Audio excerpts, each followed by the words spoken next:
Hi అండి. ఈరోజు Sunday lunch menu ఏంటంటే చూసేద్దాం రండి. ఈ పిల్ల అయితే చేయలేదు, నేనే చేశాను. మమ్మీ చాలా రోజుల తర్వాత చికెన్ ఫ్రై అయితే చేశారు.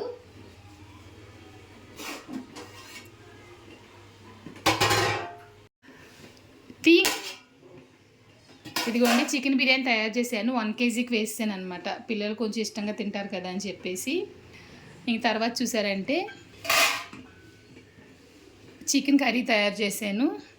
బిర్యానీ ఇప్పుడు కలిపానంటే మొత్తం హల్వా అయిపోతుంది అనమాట. చికెన్ వచ్చి గ్రేవీలో అనమాట చికెన్ కర్రీ తయారు చేశాను. గుడ్లు అయితే ప్రస్తుతానికి ఉడుకుతున్నాయి. ఇంక తర్వాత చూసారంటే పెరుగు చట్నీ మా అమ్మాయి చేసింది. క్లోజ్ చేసేసిరి.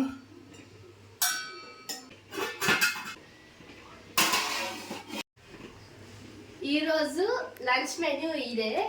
ఇంకొక వీడియో మళ్ళీ కలుద్దాం. Thank you.